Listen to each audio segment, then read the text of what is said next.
Guilherme Matzenbacher estão fazendo uma pesquisa bem interessante do conteúdo da ideia de fraternidade do ponto de vista jurídico.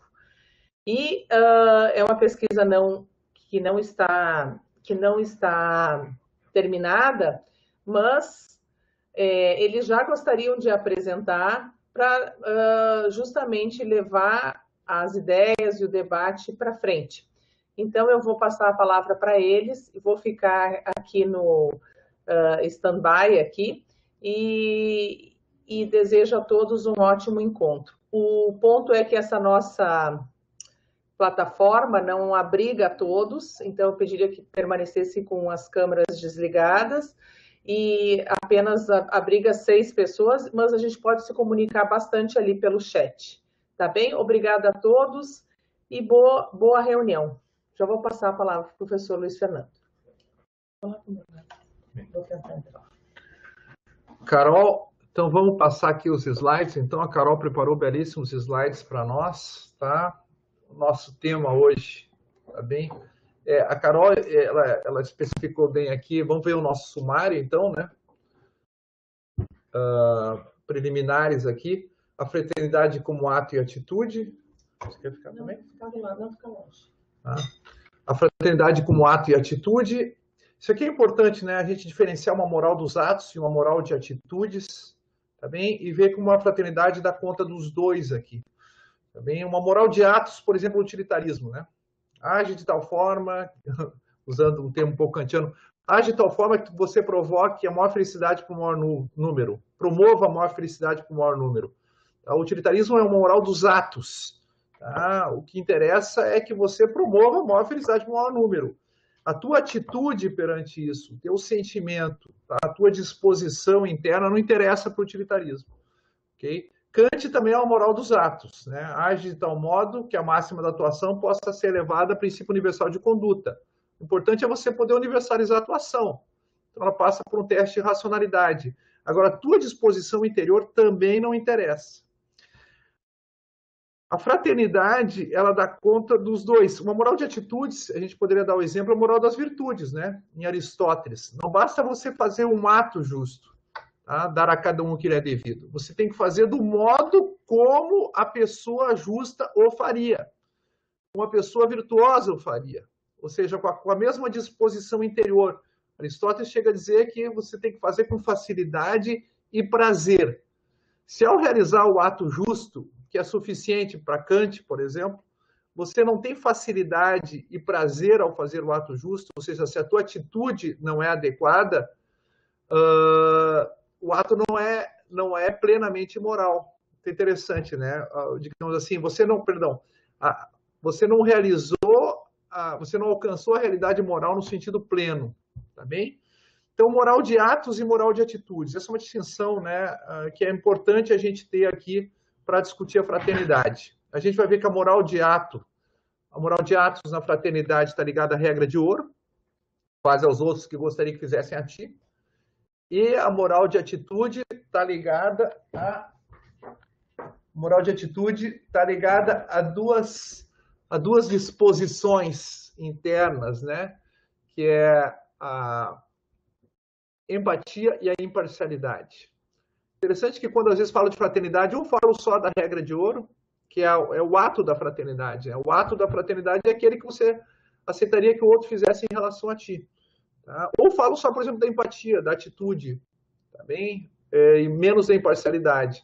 O Matzen vai corrigir isso aí, né? O Guilherme vai falar para nós, quando a gente buscar um certo rigor técnico na empatia e na imparcialidade, mais filosoficamente mais profundo, a gente vai apelar para Adam Smith e o Guilherme vai falar para nós.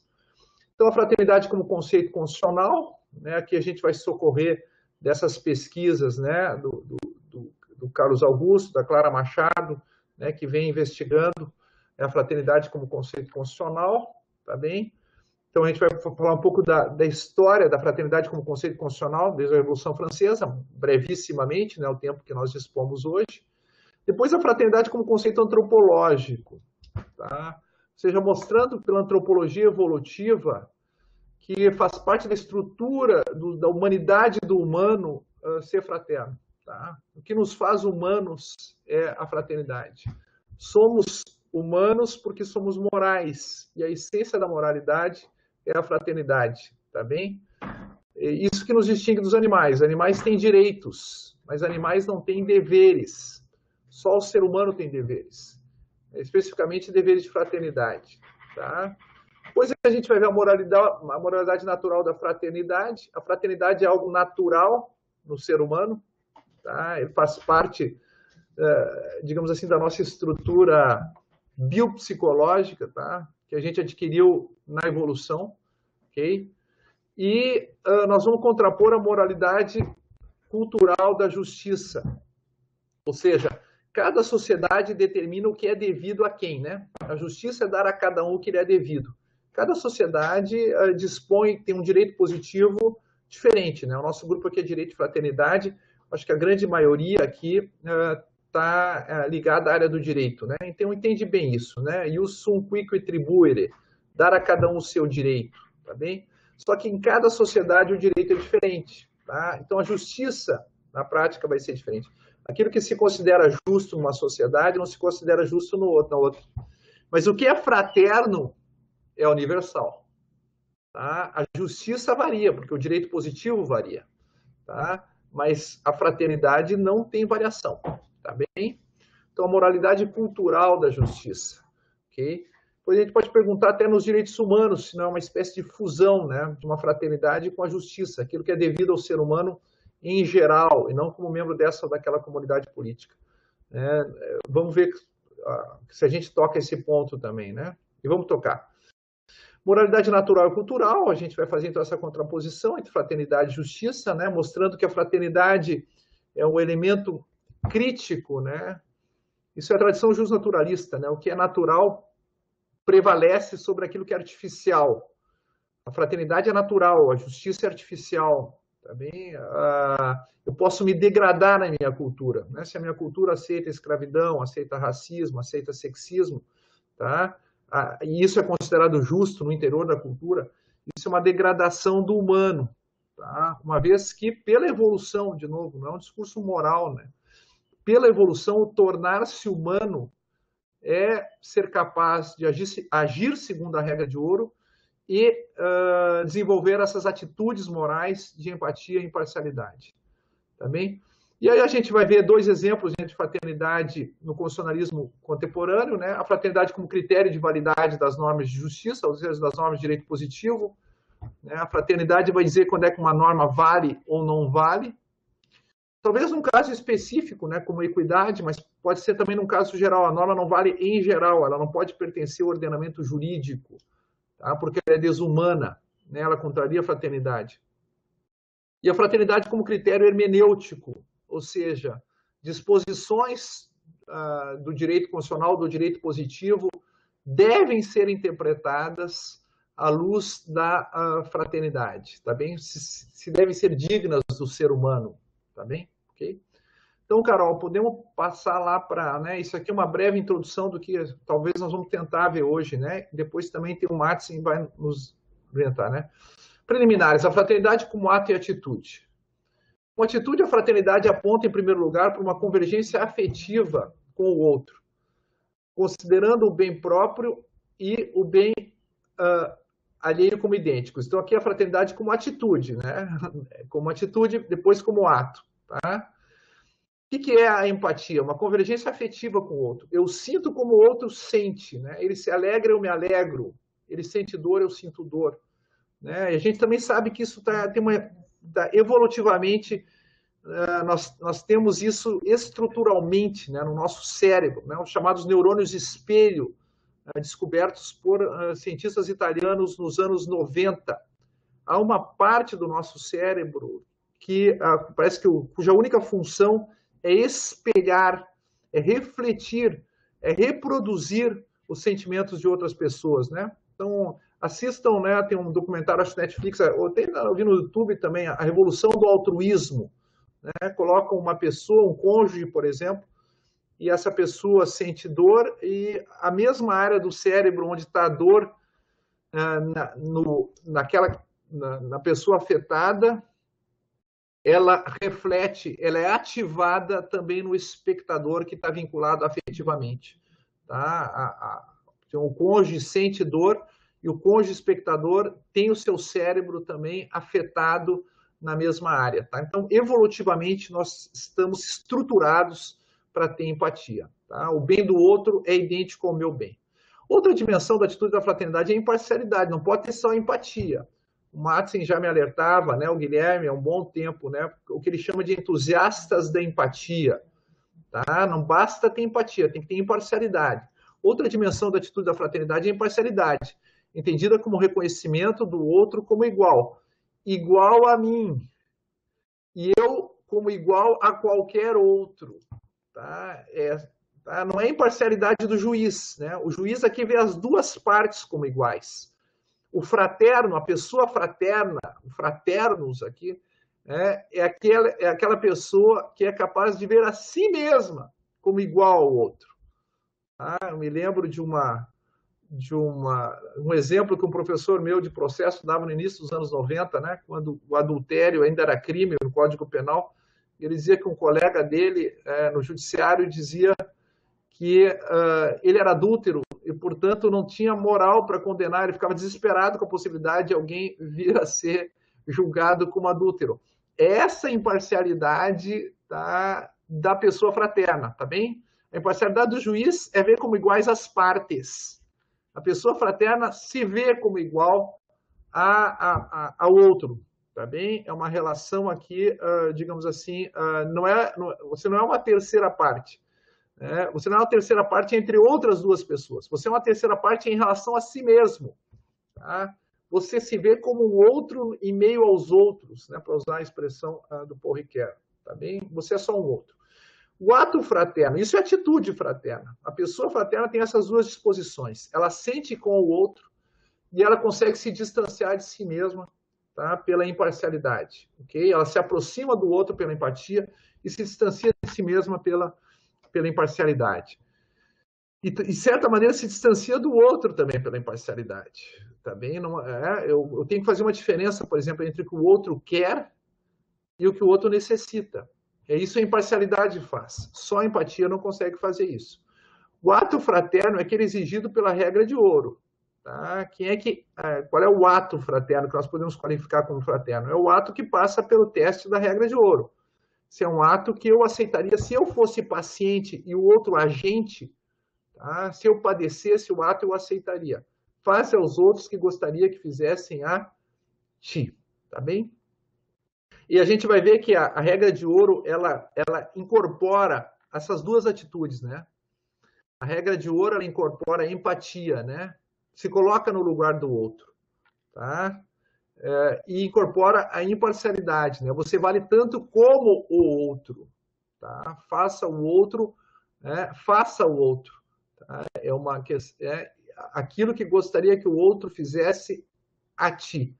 Tá? Ela incorpora essas duas atitudes. Tá bem? Eu me aproximo do outro e me distancio de mim mesmo, segundo a regra de ouro. Tá? Carol, podemos seguir? A fraternidade como conceito constitucional. Tá? Não sei se isso aqui vai ficar muito pesado, né? Não sei se a gente vai ter que fazer em mais aulas, não sei se vocês devem intervir mais vezes, tá bem? Se ficar muito chato, eu sei que ouvir assim, às vezes é um pouco chato, né? A fraternidade como conceito constitucional. Tá? Qual é a diferença da Revolução Francesa para todo outro tipo de revolução? É que as outras revoluções significavam só uma troca de poder, né? Não é isso? Os detentores do poder são substituídos por outrem. O Tocqueville chega a dizer que a Revolução Francesa tem uma pretensão religiosa. É a primeira revolução política feita com propósitos religiosos. O que são propósitos religiosos? São propósitos de regenerar a humanidade. Tá? Nenhuma revolução política jamais quis fazer isso. Mas a Revolução Francesa queria. Tá? Ela queria criar uma humanidade nova. Uma humanidade que, digamos assim, que as relações sociais fossem presididas pela liberdade, igualdade e, especificamente, o nosso ponto, a fraternidade.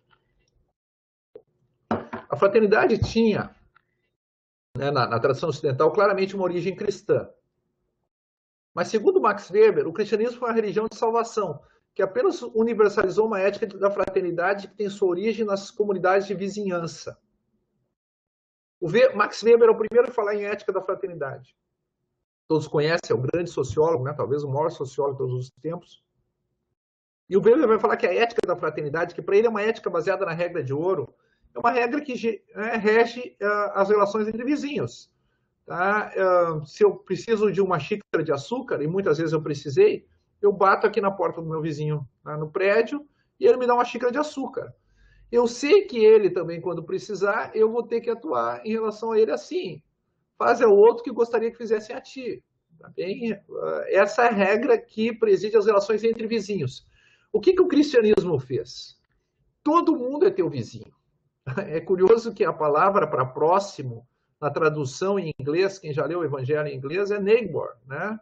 É vizinho.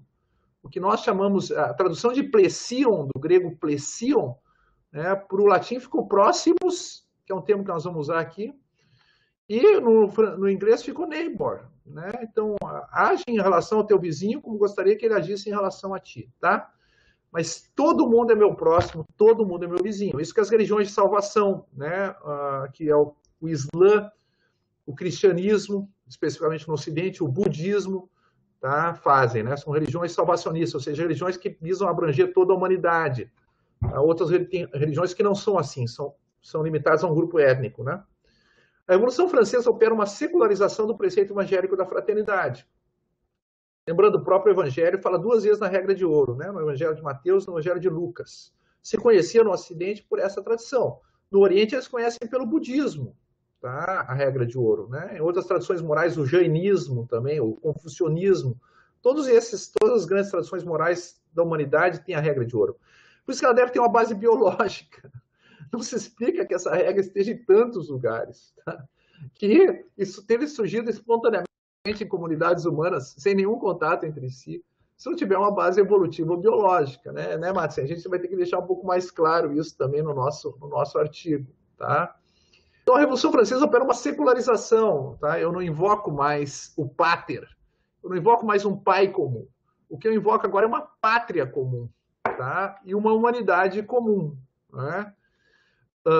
Em termos filosóficos, eles vão dizer, né, que a fraternidade, não, a pátria é um lugar onde todos se veem como irmãos. Tá? Isso é uma das frases, né, que a Monozuf, aquela grande historiadora, coloca na boca de um revolucionário francês. Coloca não, ela tira da boca de um revolucionário francês. Né? O que é pátria? Queremos uma pátria. Pátria é um lugar onde todos podem se ver como irmãos, se reconhecem como irmãos. Né? Em termos filosóficos, que vão ser retomados por Michael Tomasello, pode-se explicitar o conteúdo da regra de ouro em duas atitudes morais. Isso a gente já viu. Empatia, símpatese e imparcialidade, que é a tradução que eu dei para fairness, aqui, tá? Que ele vai diferenciar de justice. Mas só somente com a Constituição Francesa de 1848, que a célebre tríade revolucionária ganhou status constitucional. Você sabe que não aparece em nenhum documento, né? Liberdade, igualdade e fraternidade antes da Constituição de 1848. Então, vamos seguir, Carol, o slide. Mas como diz o Tocqueville, né, a França vive só uma revolução. Né? Tocqueville, que foi espectador da Revolução de 1830, da Revolução de 1848, diz assim, a França está sempre na mesma revolução. Tá? Então, podemos considerar um documento ainda desse constitucionalismo francês, do processo revolucionário francês. A gente não colocou, né, Carol, aqui, mas na Constituição de 1848 diz assim, o princípio da República é. Hoje que nós estamos acostumados com princípios constitucionais, a gente diria são princípios da República, né? Mas ficou princípio, né? Ficou no singular na Constituição de 1848, né? O princípio da República é liberdade, igualdade e fraternidade, tá? É o artigo 6º do preâmbulo, tá? Da Constituição de 1848, da Constituição revolucionária, né? De 1848. Mas isso, né? 100 anos depois, a gente vai ver que aparece na Declaração dos Direitos e Deveres do Homem, da OEA, que é maio de 1948, né? Ela antecede a Declaração Universal, que é de dezembro de 1948. E daí vocês veem ali, né? Should conduct themselves as brother one to another, né? As pessoas devem se conduzir umas em relação às outras como irmãos, tá? Então, já aparece essa ideia da fraternidade, né? All men are born free and equal. tá? Todos os seres humanos nascem livres e iguais. Aparece aqui a tríade da revolução, liberdade e igualdade. E por fim, né, as brothers, né, como irmãos, aparece a fraternidade. Depois a Declaração Universal continua, né, free and equal, né, livres e iguais, e fala em brotherhood, né, fala aqui irmandade, né, fala também em fraternidade, tá bem? Então, a Declaração Universal, que é o grande documento que a humanidade produziu, né, em termos ético-políticos e jurídicos, né, ético-político-jurídico, talvez o maior documento que a humanidade já produziu, ela começa retomando essa tradição revolucionária francesa, até no seu artigo 1º. Mas é claro que nós vamos explicitar mais, vamos trabalhar a questão da fraternidade. E outras constituições pelo mundo, né? A Carol colocou aqui, ficou bonitinho, olha só, Tunísia, Mauritânia, Sudão, Chad, e a França também, né? O Haiti e o Brasil também falam em fraternidade. Se eu não me engano, e é um dado que eu tirei da Clara Machado, o que é, Falácia? São 32 constituições. 32, né? Isso.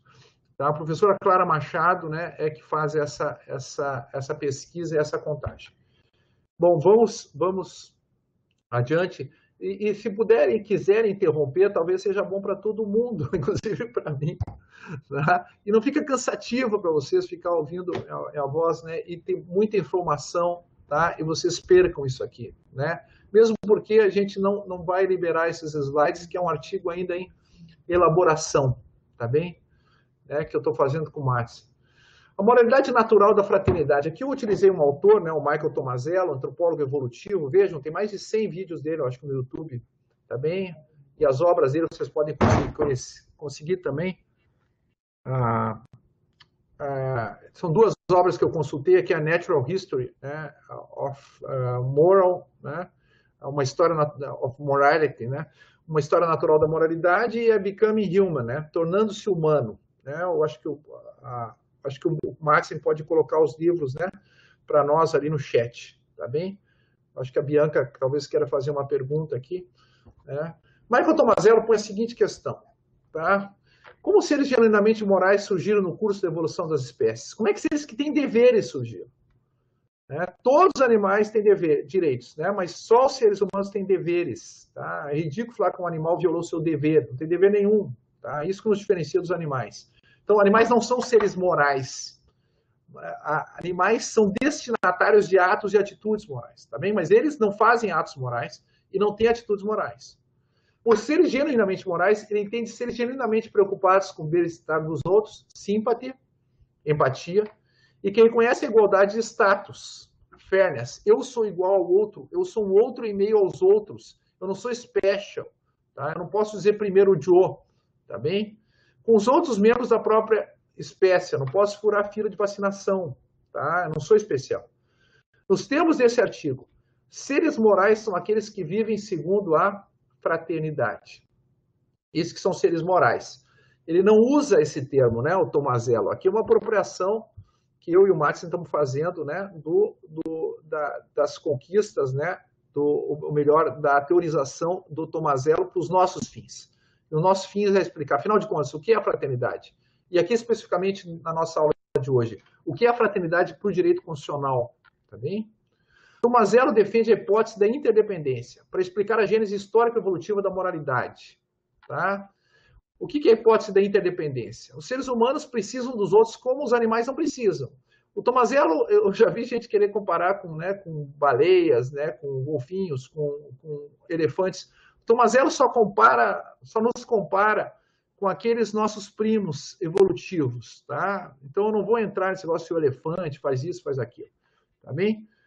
Só com os nossos parentes evolutivos, que é os bonobos e os chimpanzés, tá bem? Os primatas superiores, digamos assim. Né? E esses primatas superiores, eles podem viver sozinhos, tá? Podem caçar é mais difícil, mas eles podem viver da coleta, eles não precisam dos outros. Os seres humanos precisam, tanto para caça como para coleta. Né? Alguém vai subir na árvore, outro vai catar lá embaixo, tá? Um vai afugentar o animal, o outro vai ficar de tocaia, tá bem? Essa interdependência é que nos tornou morais. Tá? Essa é a hipótese dele. Não há prova arqueológica disso, nem sei como poderia haver. Mas é uma prova ontogenética. O que a ontogenia faz? A ontogenia estuda a formação do ser humano, tornar-se um ser humano. Acho que aí vem a palavra ontos, né? Que significa em grego ser. Né? Como é que eu me torno um ser humano? Né? Isso estuda a infância, né, do ser humano. Então, ele usa provas até 3 anos. Até 3 anos, crianças de todas as culturas mostram as mesmas atitudes morais, tá? Porque é o que ele pesquisa, né? A regra de ouro a gente tirou, né? Embora ele vai falar na regra de ouro também, mas isso é mais, né? A gente pegou mais diretamente no Weber, né? Nele, a gente pegou essas posições morais que depois, filosoficamente, já estavam presentes no Adam Smith, o Guilherme vai explicar para nós. Mas crianças de até 3 anos são imparciais. Tá? Elas conseguem ver quando o outro, por exemplo, numa colaboração, tá? Elas conseguem saber que o outro tem direito à partição dos resultados nos mesmos termos que eu. A criança não se apropria demais. Tá? É uma coisa interessante. E ela consegue ser imparcial em relação aos outros também. Tá? E também é capaz de empatia. Quando o outro está com dor, ela vai lá e consola também. Então, os grandes primatas aqui, né, os primatas superiores, a habilidade para colaborar com os outros se dá de um modo individualista. Vai dizer, mas eles cooperam também. Mas cooperam pensando no outro como instrumento. O outro não é igual a mim. O outro me é útil. Tá? A visão dos primatas é instrumental. Eles não conseguem ver a dignidade do outro, como a gente diria hoje, tá bom? Crianças até 3 anos. Entre os parceiros humanos em uma atividade cooperativa de busca de alimentos, a primeira atitude, tá, que se desenvolve em relação ao parceiro é de simpatia. Isso é, de preocupação com o seu bem-estar. Isso evolutivamente. E hoje, né, a gente pode observar em crianças até 3 anos em todas as culturas. Cross, né, ele cruza as culturas para fazer essa comparação. E ele, entendeu? Pessoas de culturas rurais de países do terceiro mundo e crianças de países industrializados do primeiro mundo têm as mesmas características morais. Então, isso não tem explicação cultural. Só pode ter uma explicação evolutiva. Tá? Só pode ter uma explicação antropológica. Tá bem? Então, vamos adiante. Tá? E aí, com isso, ele prova a hipótese dele da interdependência. Inclusive, na internet estão esses experimentos dele com crianças. Vocês podem ver à vontade. Na Revolução do Altruísmo também mostra isso. Crianças, inclusive, com sacrifício do seu próprio interesse, né, levantam e vão ajudar um adulto. Podem verificar isso aí. Isso aí está provado. Tá? Então, a outra capacidade moral é a fairness. Né? Aqui a gente já adiantou alguma coisa. O que é importante aqui é que a gênese das normas, né? A norma, a regra, algo tão importante no mundo do direito, qual é a gênese? Quando é que surge uma norma? Quando é que um animal começa a pensar em termos normativos? Tá? E eu acho que é aí, né, o Bob diz, né, que o único passo evolutivo da história da humanidade foi passar do reino da violência para o reino das regras. Tá bem? Então, qual é o momento que a gente adota regras para o nosso comportamento e não instintos? Eu estou com fome, como, tá? Quero dormir, durmo. Mas quando é que eu adoto uma regra? Olha, eu devo ficar de tocaia até o meu parceiro de caça afugentar o búfalo na minha direção. Tá? Mas eu quero ver a borboleta, agora eu quero deitar. Por que eu tenho uma sensação de uma compulsão psicológica de fazer alguma coisa? Por que eu faço uma espécie de autocoerção? Né? Ele tem uma frase bonita: toda obrigação moral é internalização de um compromisso social. Isso é genial, eu nunca tinha visto isso em autores, né, de filosofia moral de um modo tão claro. Toda obrigação moral é internalização de um compromisso. Quando é que eu me torno um ser moral? Porque eu me comprometi com o outro, eu fui caçar junto com ele. Tá? Ele está fazendo a parte dele, eu devo fazer a minha parte. Eu me tornei um animal normativo. Não é uma questão de repressão, cara. Toda moral é repressiva. Lá vem o Nietzsche, o Foucault, essa galera, né? É proibido proibir, depois mais de 68. Aí veio o neoliberalismo na esteira, né? É proibido proibir, é proibido regulamentar. Esse individualismo de esquerda e de direita. Tem uma pergunta, professor. Desculpa. Uma pergunta do Goldman. Professor, fiquei confuso com a distinção entre social tools e o care. Apesar da finalidade, me parece a mesma. O intuito seria diferente, é isso? Eu vou deixar o Madsen quer responder, eu vou deixar até para parar de cansar vocês com a minha voz, né? O Madsen pode entrar, tá? Eu tinha... eu tentando Você quer os seus slides, Madsen? Não, eu ia responder até quando... Não, pode falar agora, Madsen. Vamos responder o Goldman. Mas é que os animais acabam vendo uns aos outros, né, como entes particulares, que é o que nós fazemos enquanto crianças, né? A gente aprende a moralidade a partir de pessoas particulares, tua mãe, teu vizinho, teu amigo. E por ser pessoas particulares, tu sempre acaba fazendo uma coisa, uma ação esperando algo em troca, né? Tu, por exemplo, se tu sempre dá açúcar pro vizinho quando ele precisa e ele nunca te dá quando precisa, tu tá tendo uma atitude particular e tratando ele como um social.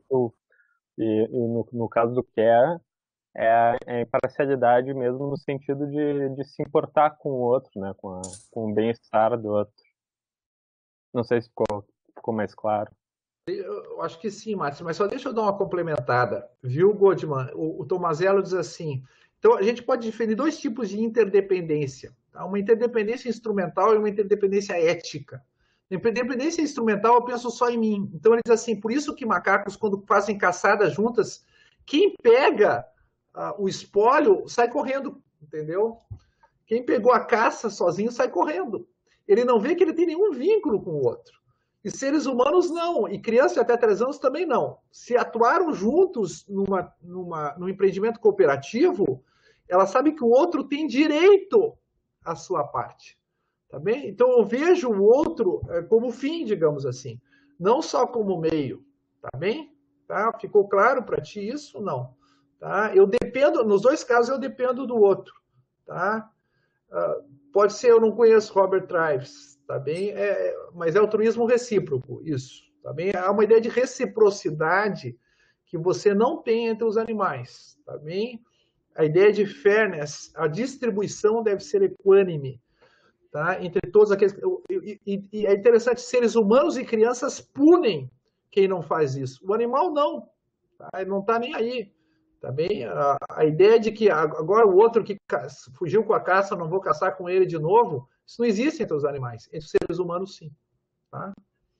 Bom, eu acho que aqui vocês pegaram, né? O que é uma regra, o que é uma norma? É a estilização dos deveres de um papel que eu devo assumir no empreendimento coletivo.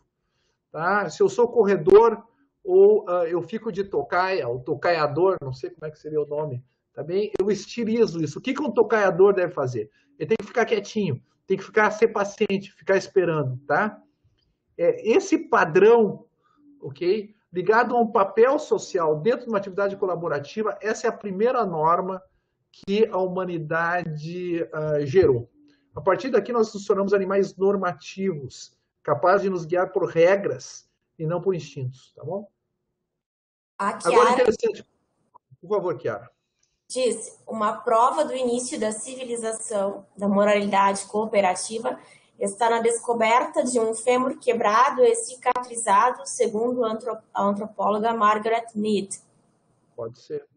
Tá, pode ser. Não, porque com fêmur quebrado nenhum animal sobrevive, né?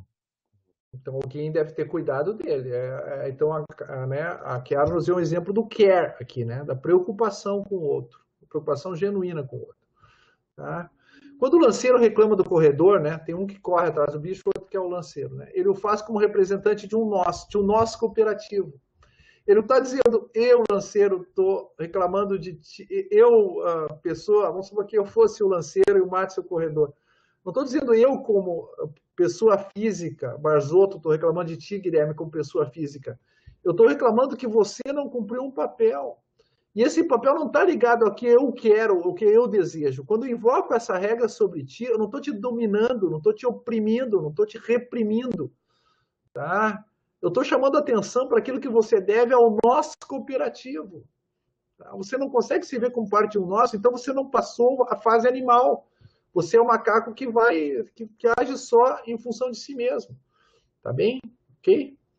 Então, o que nós chamamos de superego, né? Que, claro, o Freud chama de superego, o que nós chamamos de consciência moral é essa internalização de um nós, tá bem? É o nós falando dentro de mim. Olha, se o eu, um eu que é um nós, como diz o Hegel, né? Se o eu quer fazer parte de um nós, tá? Ele deve se adequar a esses padrões, ok? Aquilo que o nós exige dele, né? Então, a moralidade humana originária é uma moralidade da fraternidade. Há 3 dimensões aqui da moralidade, né? 3 dimensões. A moralidade da sympathy, que é o you, como o you afeta o me, né? Como o tu afeta o eu. Atitude de preocupação quer com o bem-estar do outro. Tá? Isso aqui é do Tomazello, tá? Esses 3 níveis aqui, tá bem?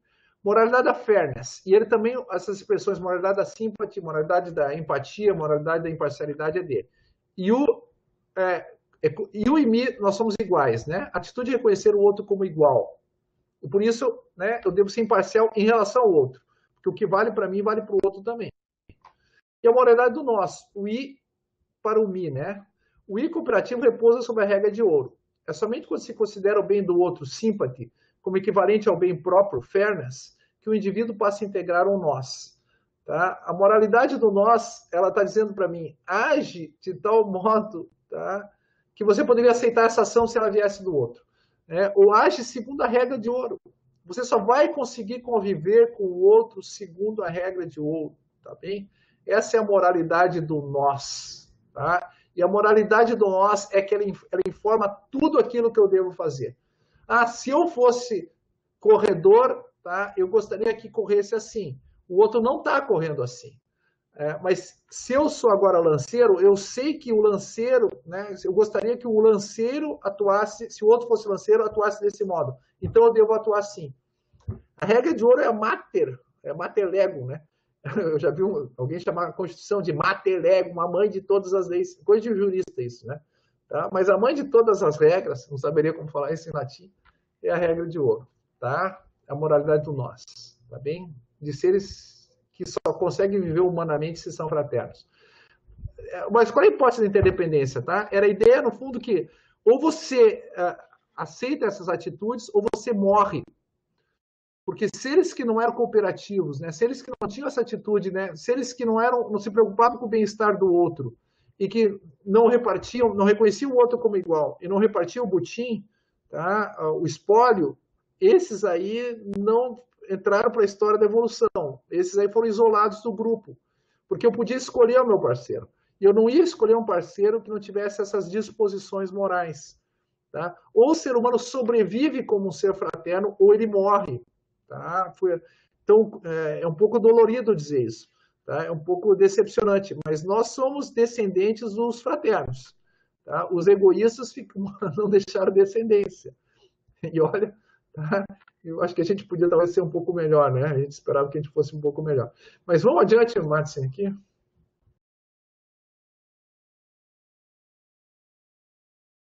Madsen colocou, né? Madsen, coloca para nós os nomes dos livros do Tomazello, por favor, no chat, por favor. Já botou, obrigado. Tá? A moralidade cultural da justiça, que é a moralidade do direito, né? O que é um bom cidadão, né? Já diziam os gregos, é aquele que segue as leis da sociedade. Tá? A tribo e a moralidade da justiça. O que nós falamos era de grupos, né, do Homo heidelbergensis, né, de 400 mil anos atrás, tá bem? Ou seja, pequenos clãs, né, no qual havia colaboração diádica, de 2 a 2. Agora, né, os seres humanos se estruturam em tribos, unidades sociais maiores. Isso aconteceu mais ou menos 150 mil anos atrás, tá bem? Então, aí são dezenas, centenas de pessoas. Né? Então, a gente tem que pensar que eu não consigo me relacionar com o outro como um tu, mas eu consigo me relacionar com o outro como membro da tribo. Ou seja, a minha relação com o outro é mediada por uma norma, tá bem? Então, a interdependência, né, é a norma que diz quem é membro do grupo e como ele deve ser tratado. Não é mais uma relação imediata. Né? A gente vai ver, o outro não é próximos, o outro é sócios. O outro não é um tu, o outro é um cada um da justiça. A cada um, né, segundo o que lhe é devido. Tá? a cada um segundo a sua necessidade, a cada um segundo o seu status, a cada um segundo aquilo que as regras da tribo ou do grupo determinaram, tá bem? A tribo e a moralidade da justiça. A interdependência entre os integrantes do grupo leva uma atitude de simpatia com membros do grupo, mas hostil aos estranhos. Cara, como a gente lutava por recursos escassos, tá? Eu prefiro o meu grupo ao grupo vizinho. E a gente tem essa moralidade tribal até hoje, né?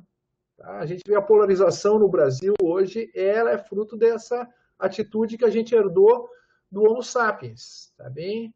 Essa ideia de que aqueles que pensam diferente, que agem segundo outras normas, não são tão merecedores, tá? Não são iguais aos membros do meu grupo, que vive segundo as minhas normas. Tá? Um pouco a distinção entre o nacional, o estrangeiro, o Estado-nação, ele é formado nessa distinção entre nós e eles, tá bem? E também isso está na revolução do altruísmo, mostra, né, quando você faz um experimento qualquer e divide dois grupos de pessoas que não se conhecem, entre A e B, o cara já começa a achar que ele deve alguma coisa para o A que ele não deve para o B. E ele já começa a achar que os membros do grupo A são melhores que o grupo B. Tá? Então, isso é um pouco dessa moralidade cultural, dessa moralidade da justiça, dessa moralidade do nós, que não é o nós, eu e você, que é o nós que age segundo certos padrões. Tá? O modo próprio de agir do grupo vem codificado em normas. Tá? O aderir ao nós da comunidade colaborativa significa adotar as normas sociais do grupo como guia da conduta individual. Quem faz parte do nós? Aquele que age segundo as regras do grupo. Tá? Aquele que não age segundo as regras do grupo, a gente afasta do grupo, a gente prende, a gente coloca num presídio. Tá? Não é considerado um bom cidadão. Tá bem? Ele é um sujeito de direito que vai ter restrições de direitos. Não vai ter os mesmos direitos dos outros, porque ele não quer integrar um nós. Tá bem? Como, né, uma definição do John Finnes, né? O direito é o caminho comum para o bem comum. Ele não quer trilhar esse caminho comum. Tá? O individualista, o criminoso, né? Aquele que tem um comportamento antissocial. Tá? Os indivíduos respeitam e internalizam os valores objetivos do grupo, enquanto, ao mesmo tempo, questionam e se apropriam reflexivamente deles, formando, assim, a sua identidade moral. Tá? E todo grupo vai começar, à medida que se torna a vida social cada vez mais complexa, né, eu consigo me distanciar das normas do grupo e criticá-las. Mas, obviamente, eu tenho que agir segundo essas normas. Tá bem? E eu vou formando a minha identidade moral. Em que momento essa norma pode ser excepcionada ou não? Tá bem? Né? Isso faz parte também da educação no grupo. Eu só posso invocar uma exceção. Por que você não foi caçar hoje? Porque eu estava doente. Tá? Se eu me refiro a valores comuns do grupo, tá bem? Eu vou formando minha identidade moral. Eu consigo distinguir a regra e a exceção aqui. Mas não esqueçam, né? Integrar-se ao nós significa partilhar os valores do grupo e as normas do grupo. Tá? Essa é a moralidade cultural da justiça. É da minha cultura, tá bem? Não é algo natural. Vamos adiante, Carol? Moralidade natural e cultural, né? Normas sociais são consideradas moralmente relevantes se disserem respeito ao bem-estar do outro. Há normas sociais que não são moralmente relevantes, não é isso? O exemplo clássico, dirigir pela direita ou pela esquerda. Não é uma norma moralmente relevante. Agora, não matar, tá, é uma norma moralmente relevante. Por quê? Porque ela diz respeito ao bem-estar do outro ou ao seu reconhecimento como igual. Ele tem o direito à vida como eu tenho direito à vida. Além disso, algumas normas sociais podem ser consideradas pelos membros do grupo como imorais. Por quê? Quando elas violam seu natural sense of sympathy and fairness and their sense of who was in the moral community, né? Os meus sentimentos morais de simpatia, que claro, uma citação do Tomazello, né? Quando é que eu acho que uma norma moral do meu grupo, uma norma do direito positivo é injusta? Quando ela viola os meus sentimentos morais, os meus sentidos morais naturais, as minhas disposições morais naturais de empatia e imparcialidade. Então, o natural julga o cultural, tá bem? Tá? E aquilo que culturalmente conta como moral é porque ela está ligada ao natural, tá bem? Entre as nossas normas sociais, quais que são moralmente indiferentes e quais que são moralmente relevantes? aquelas que têm conexão com a moralidade natural. O grupo não pode dizer o que é moral. Tá? Tá bem? O grupo pode tentar fazer isso. Tá bem? Mas não adianta. O cara não vai ter como me convencer que dirigir pela direita é moralmente superior a dirigir pela esquerda. Tá bem? O Solano fez uma pergunta. O Solano. Prof, como a fatalidade explica as guerras, seria um reflexo dessa moralidade tribal que distingue nós versus o nosso grupo? É isso aí, Solano. Tá? A guerra é explicada pela luta por recursos escassos. Tá bem? E é incrível que na guerra há uma explosão de nacionalismo. Você já viu isso? Para unificar um povo, nada melhor do que você ter um inimigo externo. Você produz um consenso total. As pessoas começam a se achar melhores que as outras, superiores, né? E começam a discriminar, etc. Nos estudos mesmo biológicos, o que acontece é a hipótese do Thomas Elvis é 400 mil anos atrás, né? O que aconteceu, primeiro os seres humanos sobrevivendo sobrevivendo dos outros animais, né? O que aconteceu é que a raça humana começou a proliferar e daí a competição começou a ser intra-humanos, né? Intra-específica, entre os próprios humanos. E daí o que surge é essa moralidade que tu disse tribal, o termo, inclusive, que eu gostaria de adotar, que o Tomazello não usa. Que é a história da fraternidade, ela é muito bonita quando a gente conta, né? Mas ela tem essa fase em que os humanos passaram a competir entre eles mesmos e o que ocorreu foi o tribalismo, né? Guerras e cidades-estados, eu contra tu, né? Do povo diferente.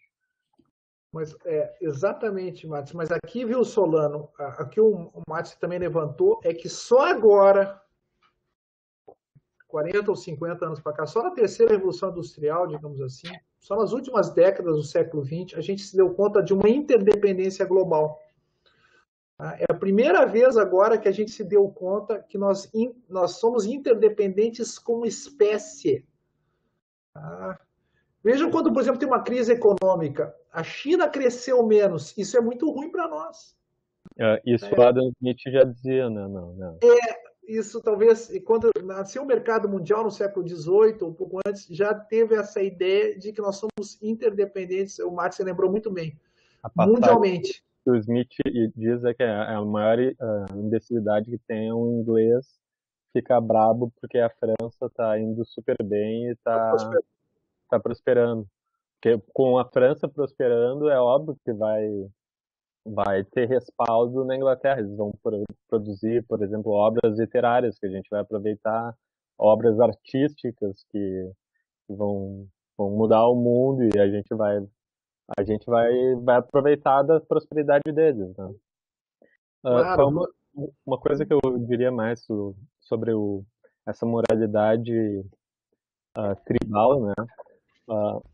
Uma pergunta dentre os biólogos que realmente sempre incomodou desde Darwin é por que os altruístas, por exemplo, na origem das espécies, né?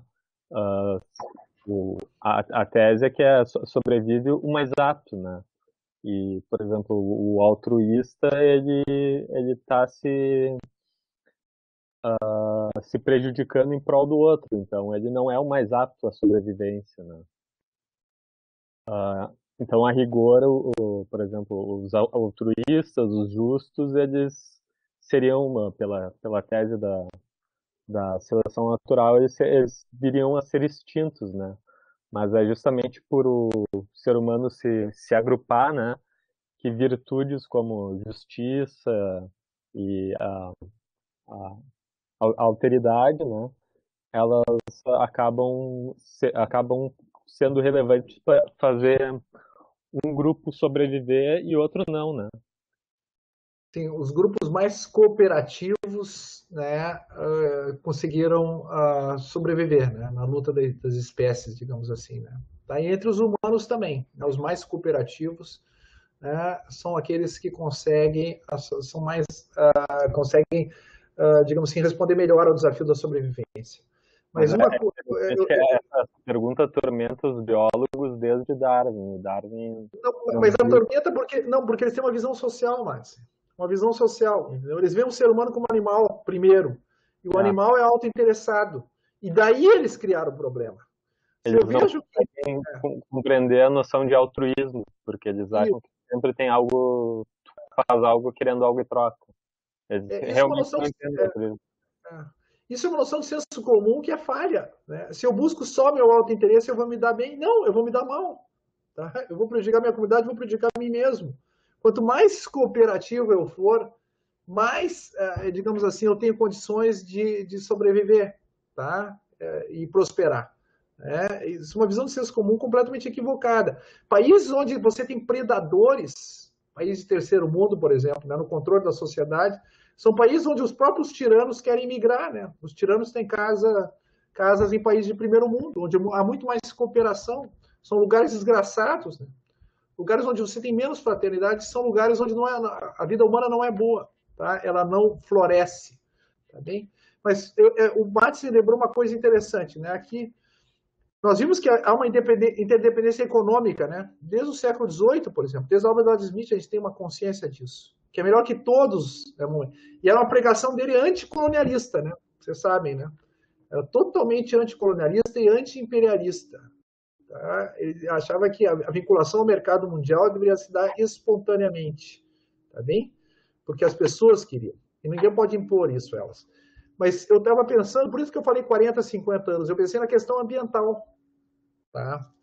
O chinês depende que eu não polua e eu dependo que ele não polua. Nós nos tornamos interdependentes. E o fato da interdependência pode levar, se a humanidade quiser sobreviver, o fato da interdependência pode levar às disposições da empatia e da imparcialidade, tá bem? E pode levar, é uma via para levar à regra de ouro, tá bem? Agora, claro, nem sempre essas potencialidades do ser humano se concretizam. Mas se não se concretizam, a evolução está contra a gente. Tá? A sobrevivência da espécie está contra a gente. Só um modo a gente sobreviver como espécie. Tá? E é o caminho aqui da fraternidade. O senhor ganhou um exemplo novo, além do direito ambiental, né? A questão da pandemia. Por exemplo, se a China tivesse admitido a existência do vírus, ou qualquer país onde se originasse qualquer vírus perigoso, a gente não viveria esse inferno, né? E embora os países tenham uma atitude nacionalista, entendeu, de querer vacinar primeiro os seus, eles já veem que pelo menos os vizinhos eles têm que ajudar. Tu viu que os Estados Unidos quer mandar vacina para o México e para o Canadá, a Índia está mandando vacina para todos os seus vizinhos. Não adianta, entendeu? Ninguém mais consegue alcançar o bem, o seu próprio bem, independente do outro. Nós estamos tendo consciência dessa hipótese de interdependência. Não adianta eliminar o vírus no mundo todo e deixar num país só, porque isso vai acabar acarretando um mal comum. Tá? Então, existe um bem comum, existe um mal comum da espécie humana. E nós nos tornamos conscientes só nas últimas décadas disso. Né? Tá, Solano? Nós estamos em condições históricas de superar uma visão tribalista. Tá bem? Tá? Que a gente não tinha até então. Né? Se o Império Romano afundasse no mar, não significava nada para o Império Chinês, que nem sabia que eles existiam. Tá? Se o Império Chinês afundasse no mar, o Império Romano ia dar a mínima. Hoje, se a Grécia tem uma crise econômica, afeta o Brasil, afeta o mundo todo. Tá bom? Então vamos lá, pessoal, para o próximo ponto. Tá? Aqui, uma tensão entre as exigências da moralidade natural pode criar uma crise política e um questionamento sobre a legitimidade do direito positivo de um grupo. Pode criar uma crise moral, né? Uma crise moral. Eu vejo que é imoral obedecer às normas do meu grupo.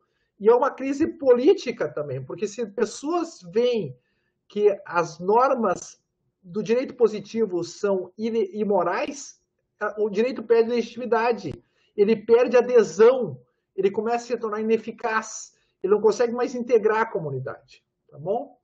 Então, a crise só pode ser superada do consenso sobre os seguintes pontos, que são os pontos da moralidade natural, né?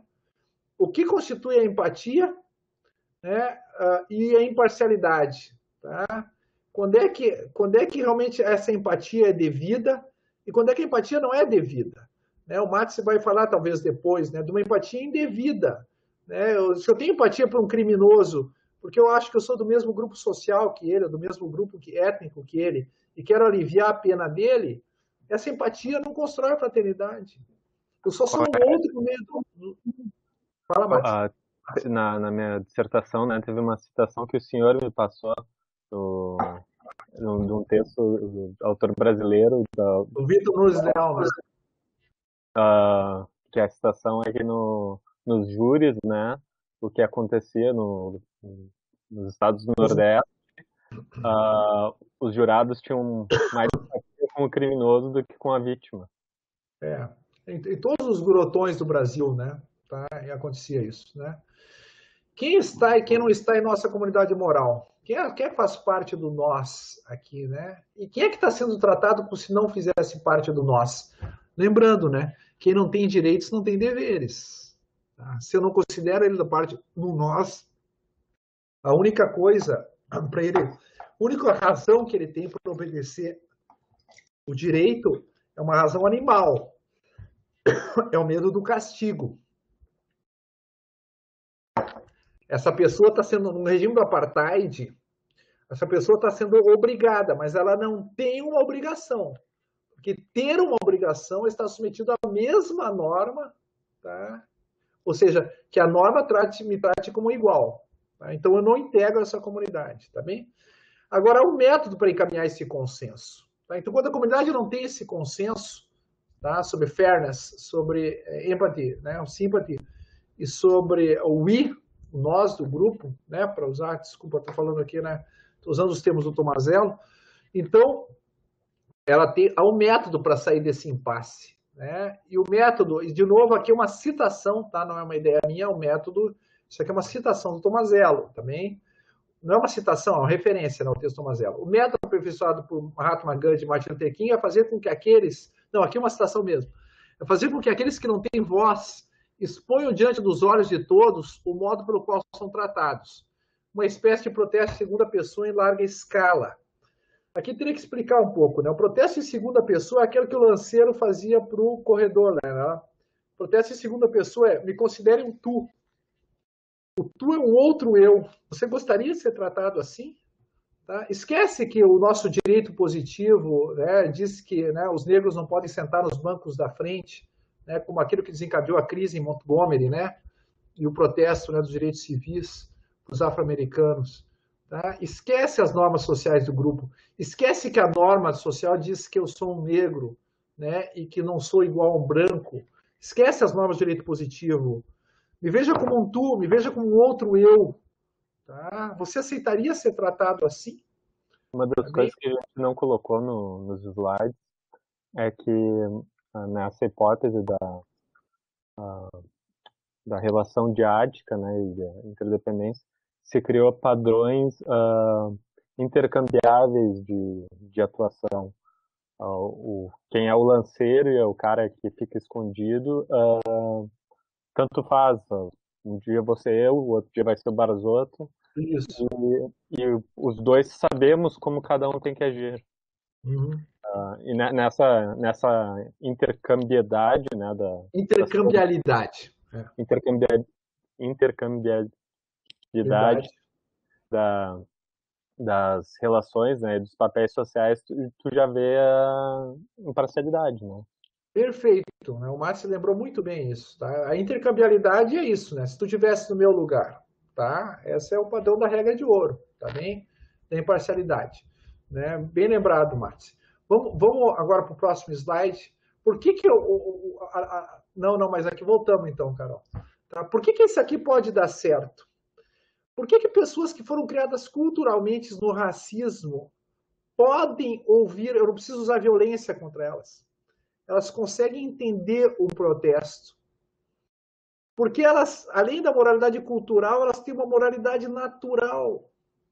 Apesar de serem, né, sei lá, brancos sulistas nos Estados Unidos ou ingleses imperialistas, tá, na Índia, são também seres humanos e conseguem, tá, e têm a potencialidade, elas têm capacidades morais naturais de sympathy, fairness, e a sua mente se estrutura na relação com os outros, ela é capaz de se estruturar na regra de ouro, que é uma regra que a pessoa tem que ter usado muitas vezes na sua vida, tá? Ela é capaz disso. Por isso que o protesto não tem necessidade de a luta ser violenta. Ela pode ser não violenta e pode ser eficaz, porque eu posso apelar da moralidade cultural à moralidade natural. Eu posso apelar de uma justiça deficiente da comunidade por uma justiça fraterna, ou melhor, ou para a fraternidade natural. Também posso apelar do direito. Infelizmente, né, esse argumento tem sido cada vez mais negado, né, pelos grupos oprimidos, né. Pode ser, tá? De uma humanidade comum. Às vezes eu esqueço isso, né? É cada vez mais comum, por exemplo, mulheres oprimidas dizer que um homem nunca será capaz de compreender a opressão de uma mulher. Essa fala por si só, ela já é uma contradição performativa, né? Porque se a mulher está falando para o homem da opressão, né? Ela tem o intento que ele entenda, né? Então, é autofrustrável o ato, né? Mas os grupos oprimidos, pelo menos eu percebo que cada vez tem se fechado em si e querendo se opondo radicalmente aos que seriam coadjuvantes, né, na mudança. Sim, há modos fraternos e modos não fraternos de você expressar demandas identitárias, né? Há modos fraternos e modos não fraternos de fazer isso. A Chiara tem uma pergunta, eu não sei se ela quer entrar com áudio, Chiara, ou com vídeo também. Sim, com áudio. Oi, Chiara. Tudo bom, Chiara? Oi, tudo jóia. É o seguinte, pensando nessa construção da fraternidade, desde um primeiro momento da fraternidade intramuros, aquela fraternidade de vizinhança de que fala Max Weber, sendo seguida e alargada pela fraternidade de uma moralidade religiosa, que o próximo é qualquer um outro igual a mim. Me parece que na modernidade tivemos uma grande queda nesta concepção, ao mesmo tempo em que pensávamos estar num progresso.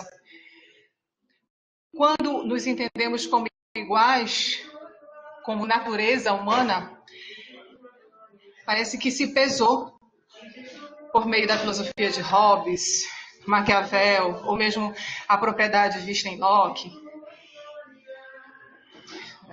Se pesou o aspecto do que o Roberto Espósito chama de munus. Ele diz que o munus é uma graça, do qual a comunidade é uma graça recíproca, comunidade. E a imunidade seria o retirar-se dessa comunidade para eu proteger a minha individualidade e ter essa graça como individual. E poder proteger a minha liberdade e não ser um ser holista, imerso num total. Porém, quando essa individualidade é pesada de uma tal forma que esquece que a liberdade que ela quer preservar é para retornar para o munus, para a reciprocidade, começamos a entrar num individualismo tão acirrado que agora essas demandas identitárias me parecem, muitas das vezes, uma continuidade daquela imunidade que, tal qual uma vacina, na vacina a gente insere o próprio vírus. mas enfraquecido para manter a conservação do corpo. Se essa imunidade é carregada no veneno, digamos assim, que seria aquela preservação da liberdade, ela acaba matando o próprio corpo político. Então, quando o senhor fala de que existe uma política identitária que pode ser fraterna, parece que há uma divergência entre aqueles direitos humanos, o direito do homem do século XIX, e os direitos humanos, agora de algumas décadas atrás, na qual estamos inserindo esse discurso da fraternidade. Parece que estamos percebendo que não podemos nos imunizar a tal ponto de matar o próprio corpo político. Precisamos retomar a fraternidade, mas talvez ainda não estejamos conscientes de que precisamos de uma cultura diferenciada, para que a gente não seja uma continuação daquele munus robesiano. O que o senhor acha? A gente não... as lutas, toda luta do oprimido, ela deve ser uma luta por comunidade, né? Tá? Senão não pode ser uma luta por segregação, né? É estar junto com o outro, né? Então, a comunidade política não pode sobreviver se ela se balcaniza em trocentos grupos, entendeu? Se eu vejo que eu não tenho nada de comum com o outro, né? É uma luta robesiana, no fundo é uma luta por autointeresse. Dê uma olhada num texto que está na internet, até com pseudônimo, né? Parece revolução, mas é só neoliberalismo. Né? Que é a ideia de você apelar para a identidade, inclusive na pós-graduação. Dê uma olhada no texto, né? Parece revolução, mas é só neoliberalismo. Você apela para certo tipo de vantagem, apelando só para a questão identitária, entendeu? Falou assim, ó, cara, a pessoa aproveita a condição identitária para obter um proveito particular, pessoal, individual, entendeu? Então, isso é levado ao extremo, a atitude antifraterna, né? Dê uma olhada nesse texto, mas, entendeu? Claro que eu posso invocar identidade, devo invocar identidade, né? Mulheres têm peculiaridades que vão precisar, entendeu? Ser atendidas. Idosos, negros, tá? Isso aí não tem como você fugir disso. Mas essa identidade é sempre a identidade que ela quer ser incluída, né? Eu sou igual a todos. Eu não sou menos do que os outros, eu sou igual a todos. Tá bem? Então, esse é o modo fraterno. Eu quero que seja aplicada a regra de ouro. Se você estivesse na minha condição de minoria, como você gostaria de ser tratado? Tá bem? Tá? É um pouco essa a ideia. Aqui tem uma pergunta da Bianca lá em cima, né? Eu não sei se a Carol quer ler. Sim. A Bianca pergunta, diferentemente desse entendimento, Nancy Fraser diz que as minorias estigmatizadas que usam o véu da invisibilidade é que devem protestar pelos seus direitos. Eu não concordo totalmente. Acredito que brancos também devem se colocar no lugar dos negros e lutar conjuntamente pelos direitos desses. É um pouco essa ideia da fraternidade, né? Quando, entendeu? Todo ato de racismo é um ato contra a humanidade. O que a Hannah Arendt fala sobre o Holocausto? Né? Ele diz assim, é um crime contra a humanidade perpetrado no corpo do povo judeu. Mas é um crime contra a humanidade. Por isso que ele concerne a todos. Todo ato de racismo, todo ato de sexismo. Eu não posso ficar indiferente. Concerne a mim. Tá? Por quê? Porque é o meu próximo. Tá? Porque... Um ato de racismo não é um ato contra uma raça específica, é um ato contra a humanidade. Um ato de sexismo não é contra um gênero específico, é um ato contra a humanidade, perpetrado naquele sexo, perpetrado naquela raça. Tá? Então, por isso que concerne a todos. Mas essa é a visão fraterna, né? De novo, tem grupos, né, tem lutas identitárias que não se seguiam por essa lógica fraterna, seguiam por outra lógica. sei lá, hobbesiana, neoliberal, não sei, tá? E, mas tá, Bianca? Acho que é um pouco nisso, né? Aqui, acho que o Goldman quer que você comente lá depois, né, Guilherme? O que você falou ali, eu acho que você pode comentar, e daí nós vamos para o Nino, né? Comenta um pouco ali para o... Eu só estava saudando porque ele precisava se retirar da sala. Tá.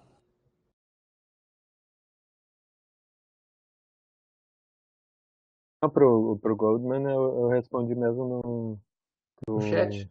no chat. Ah, tá. Eu tô com tantas janelas abertas que eu não consigo encontrar onde é que tá. Ele já respondeu e colocou ali, no caso, a reportagem a que ele estava se referindo. Tá bom.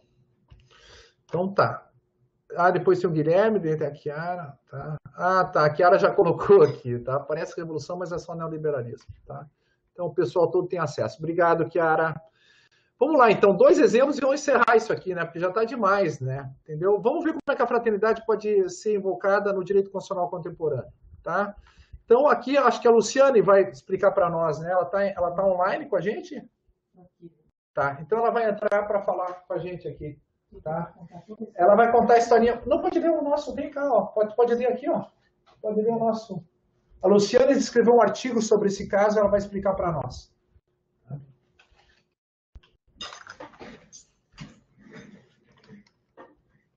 Bom, pessoal, então, aos que eu já cumprimentei no início, renovo os cumprimentos e aqueles que chegaram depois também. Um bom dia. Pois bem, aqui a questão da fraternidade no constitucionalismo contemporâneo é muito importante o caso do Cédric Herrou, que é esse agricultor francês que foi condenado a 4 meses de prisão por ajudar mais de 156 imigrantes sem documentação a ingressar e circular no território francês, apelando até a instância constitucional. A questão é a seguinte, na França essa ajuda humanitária era considerada crime, até o caso do Cédric Herrou, que fez justamente a revisão constitucional da criminalização da ajuda humanitária. É importante que a decisão recorda o artigo 2º da Constituição Francesa. Diz o seguinte, o artigo 2º. Na Constituição Francesa, invoca-se a soberania da República Francesa, mencionando a língua, o emblema, a bandeira, o hino e o lema. E o lema da República Francesa é justamente liberdade, igualdade e fraternidade, por óbvio, com essa herança da Revolução Francesa. O princípio que está subjacente é governo do povo, pelo povo e para o povo. Portanto, a Corte Constitucional entendeu que são importantes os seguintes aspectos. Ponto 8 da decisão, tá? Decorre do princípio da fraternidade a liberdade de ajudar a outrem, com finalidade humanitária. O que significa isto? Sem considerar a regularidade de sua situação sobre o território nacional. O direito humanitário, então, dos direitos humanos, não importa se ela está em condição regular ou irregular, mas toda pessoa tem direito à ajuda humanitária, ou seja, em síntese, é o direito à vida. E no ponto 10, o legislador deve fazer a conciliação entre o princípio da fraternidade e a salvaguarda da ordem pública. Em síntese, considerando o disposto no artigo 2º da Constituição, que é aquele que justamente invoca a trilogia da Revolução Francesa, liberdade, igualdade e fraternidade, bem como o preâmbulo da Constituição, que, aliás, eu não li, que é a Constituição de 46, mas eu vou ler agora, diz assim: o povo francês proclama solenemente seu compromisso com os direitos humanos e princípios da soberania nacional, conforme o definido pela Declaração de 1789, confirmada e completada pelo preâmbulo da Constituição de 46. Portanto, considerando o artigo 2 da Constituição, mais o preâmbulo, e aqui a gente vê também, aplicando no caso brasileiro, né, porque a gente discute muito a força normativa do preâmbulo da nossa Constituição, que expressamente fala em sociedade fraternal. Aqui, os franceses afirmaram a força normativa do preâmbulo. Conclui-se, diz a decisão, o acórdão, que a fraternidade é um princípio de valor constitucional. Então, é um princípio de valor constitucional. Continua a decisão. Decorre do princípio da fraternidade a liberdade de ajudar a outrem, com um propósito humanitário, sem consideração pela regularidade de sua estada no território nacional. Portanto, eu vou permitir também comentar um pouquinho mais aqui as minhas considerações finais nesse artigo, que diz o seguinte: o Conselho Constitucional da França reconheceu que as pessoas que ajudam de forma desinteressada os imigrantes em condições ilegais não podem ser julgados, consagrando desta maneira o princípio da fraternidade. Então, é uma decisão muito importante do ponto de vista internacional. Desta forma, o Conselho Constitucional ordenou que os legisladores modificassem, até 1º de dezembro de 2018, vários artigos da lei que punem a ajuda à circulação e estada de estrangeiros em situação clandestina, antes que eram considerados inconstitucionais, ou seja, uma mudança na legislação penal. Em compensação, o Conselho Constitucional reafirmou que a ajuda à entrada irregular de imigrantes continua sendo ilegal, ou seja, não é que liberou total. Então, também tem um aspecto aqui de proteção da própria ordem e a entrada de uma forma legal no território francês. Aqui eu finalizo assim, o Cédric Roux, na defesa dele, ele faz uma espécie de louvor à atividade que ele exercia, que ele se dizia alpinista. Então ele diz assim que os alpinistas são como marinheiros, ficam impressionados com o ambiente natural e o dever de julgar quem está em perigo, seja nesse ambiente natural, vai além da ideologia política, religiosa ou da consciência pessoal. É do dever do homem que respeita o mar ou a montanha defender seus semelhantes em tais perigos, ou seja, os perigos do mar e da montanha. Ele coloca o ser humano nessa existência fraternal, digamos, que é obrigado a ajudar um ao outro. Portanto, o agricultor, que é o Cédric Roux, abriu sua fazenda, fundou uma associação para lutar em favor da cidadania dos imigrantes diante da crise global que é o êxodo. Portanto, essa é a ideia da luta desse pacifista, não é? E que teve a sua ação reconhecida constitucionalmente. Ele, em sua defesa, também diz o seguinte: esta luta é bela porque incorpora os valores fundamentais do nosso lema, fraternidade, igualdade e a liberdade. Ele coloca a fraternidade em primeiro lugar aqui, invertendo a ordem. Tá bem? Então, em 2018, essa foi julgada pela mais alta corte francesa, a ideia, portanto, de fraternidade. Então, eu devolvo a palavra aqui para o Guilherme, né? Aqui o Matheus Alves, eu não sei se o Matheus está presente aqui, deixa eu ver se Matheus fez um artigo aqui comigo, também sobre ajuda humanitária em outros casos. Por exemplo, a gente fez uma análise aqui dos haitianos, etc., e o Matheus Alves é meu mestrando. Então, essa ideia, até com a Carol também, né? Carol e com a Renata também já escrevi a ideia de fraternidade com imigração, que me parece um tema muito importante e relevante. Guilherme, pode pegar a palavra.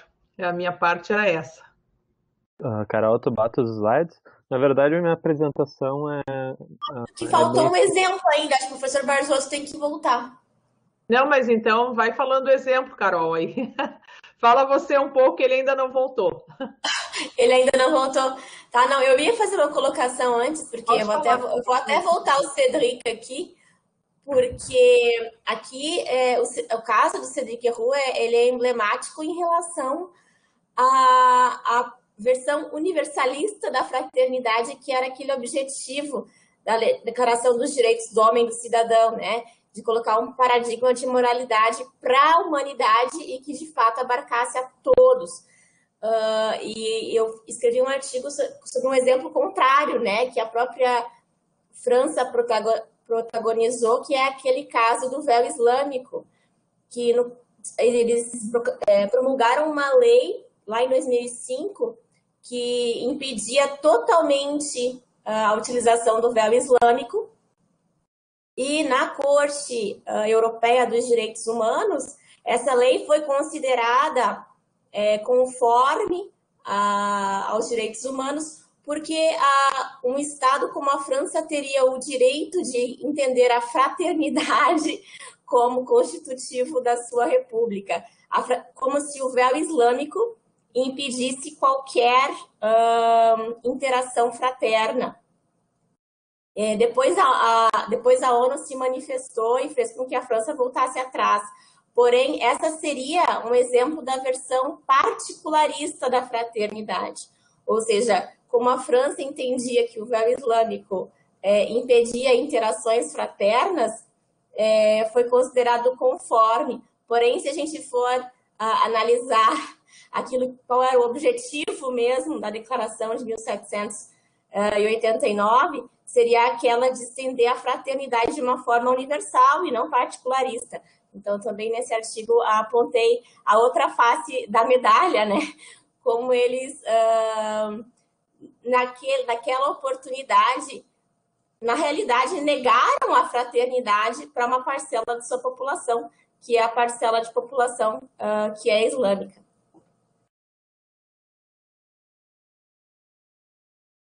Carol, então vou passar de novo aqui para o Luiz. Não vai ali, é menêutico. Vai lá. Eu acho que bom, aqui agora era um outro exemplo, né? O exemplo das atitudes do Cédric Herrou, mas aqui dou um exemplo do direito agora como critério hermenêutico, né? Dizendo como é que você pode utilizar a fraternidade como padrão de interpretação, né? Princípio interpretativo do texto constitucional. Então, no artigo 16, a lei fundamental de bom prescreve, né? Ou seja, a Constituição alemã. Em caso de perseguição política, toda pessoa tem direito ao asilo e a desfrutar dele. Nos anos 80, uma série de refugiados pertencentes a grupos perseguidos politicamente em seu país de origem, como os yazidis no Iraque, chegaram à Alemanha e reivindicaram o direito de asilo. Um dos argumentos utilizados para negar esse direito era que o direito não foi previsto na Constituição alemã. Não foi previsto na Constituição alemã como um direito a ser exercido por grupos. Tá? Eu pensava que a pessoa era perseguida individualmente, mas um grupo inteiro não poderia invocar esse direito. Contra essa interpretação, coloca-se a fraternidade como critério hermenêutico, que sustenta que toda norma constitucional deve ter seu sentido determinado pela regra de ouro.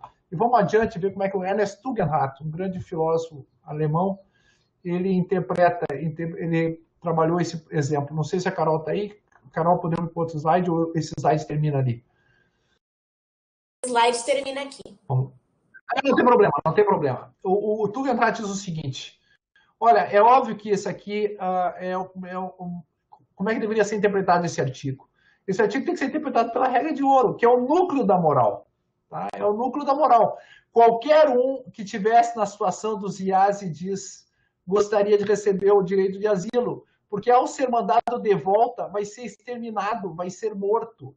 Além do que, é muito curioso que uma Constituição que foi feita por asilados políticos, né? A Constituição alemã foi feita por gente que sobreviveu porque recebeu asilo político em outro lugar. Agora não queira dar esse asilo a pessoas que sobrevivem dele. Ou seja, não estão agindo com empatia e muito menos com imparcialidade. Quiseram asilo para si, mas não quiseram para os outros. Né? Não querem dar asilo para quem realmente precisa, porque não consegue se identificar efetivamente com o outro. Tá bem? Então, mostra que uma regra de ouro deve servir como princípio de interpretação dos direitos fundamentais da Constituição. Tá? E, portanto, a fraternidade aqui. Então, eram esses dois exemplos, né, que a gente deu para ver como é que a fraternidade pode ser efetiva no constitucionalismo contemporâneo. Mas agora eu vou passar a palavra para o Martin, para ele falar para nós, né, ele vai trabalhar mais digamos, essas duas disposições morais da empatia e imparcialidade como disposições naturais do ser humano, tá? Filosoficamente. Não, eu não preciso, acho. Bom, pessoal, eu só queria dizer uma coisa bem importante que eu esqueci de falar no início, que nós temos o grupo de estudos aqui de CIFRA, de Cidadania e Fraternidade da Unipampa. Então, os nossos amigos da Universidade Federal do Pampa estão aqui presentes do grupo de estudos da professora Deise Mara, que teve problemas de internet e não conseguiu entrar, mas eu gostaria de fazer essa referência, e vários outros colegas de outros grupos de estudos, a Chiara mesmo de Belém, outros de São Paulo, então sejam todos muito bem-vindos, tá? Desculpe que no início eu não dei de fazer a devida homenagem aqui, tá? Abraço, passo a palavra então para o Márcio. E vou ficar aqui do ladinho. Eu não me apresentei, né? Bom dia a todos, eu sou orientando o professor Barzotto e uma honra trabalhar com ele e falar com vocês. A minha apresentação, na verdade, eu deixei ela o mais simples possível, mas o objetivo é dar o substrato teórico, filosófico do que da tese do Tomazello. E para isso nós apelamos à filosofia do Adam Smith, que foi um dos primeiros grandes pensadores a tratar seriamente e rigorosamente a empatia.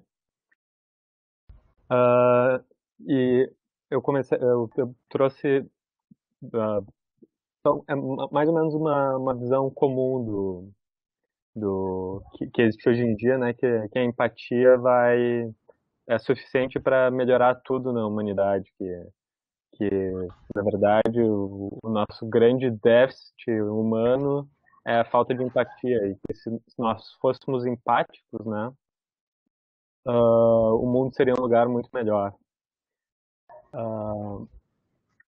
E uma das coisas que sempre me instigou no estudo do Adam Smith é que ele começa a teoria dos sentimentos morais tratando da empatia, né? E depois ele chega na noção do espectador imparcial, que em termos do Tomazello teria uma equivalência ao que o professor Barzotto chamou de fairness. Mas o que acontece? O espectador imparcial ele é suficiente para resolver os problemas morais. Então, uma coisa que me instigou, assim, em termos de pesquisa mesmo, é por que diabos o Adam Smith trata da empatia, né, se o espectador imparcial já resolve o problema? E a resposta é, pelo menos que eu acabei formulando, que o Smith não disse com todas as letras, é que existe uma ponte entre a empatia e a imparcialidade. O que acontece pode pular esse slide eu deixei, eu trouxe ele só para pode voltar um pouquinho, só para o início, né, o primeiro parágrafo da teoria dos sentimentos morais, né, por mais egoísta que se supõe o homem, evidentemente há alguns princípios em sua natureza que o fazem interessar-se na sorte dos outros e a considerar a felicidade deles necessária a si mesmo, embora nada extraia disso senão o prazer de assistir a ela. Ou seja, ele começa o livro falando sobre empatia. E na Riqueza das Nações tem uma famosa passagem, né,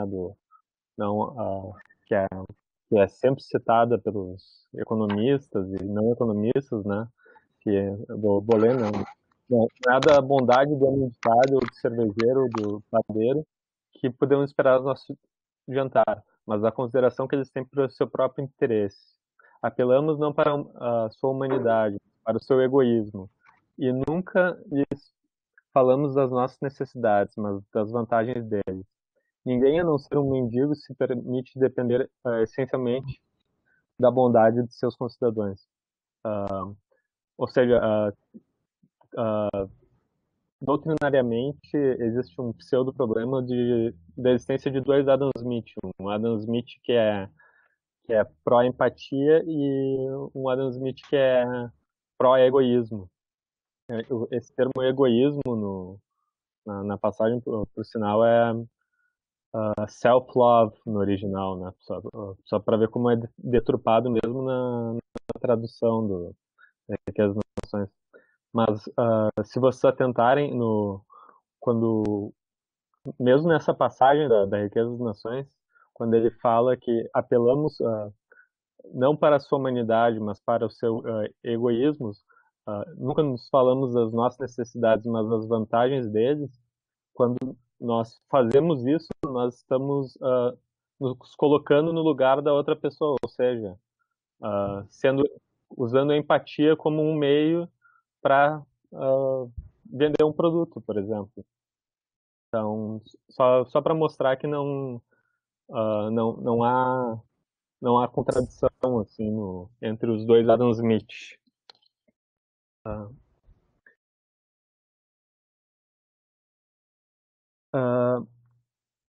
Bom, aqui eu ressaltei um dos pontos que me moveu a pesquisa, né, que é o porquê que o Smith começa com empatia, né, sendo que ela sendo que ela é depois suplantada, né, pelo espectador imparcial ou pela fairness, né?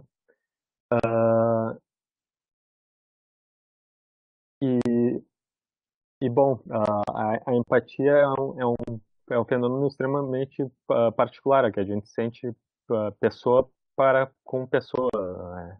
Ele é individual e no final das contas, para resolver problemas morais, né,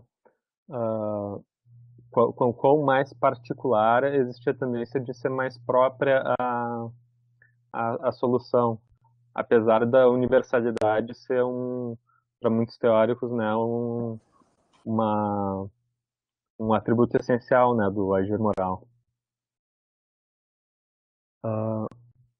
Bom, aqui eu ressaltei que Smith inicia a teoria dos sentimentos morais com empatia, e ela parece ser suficiente para explicar a moralidade, né, especialmente por ela ser mais particular e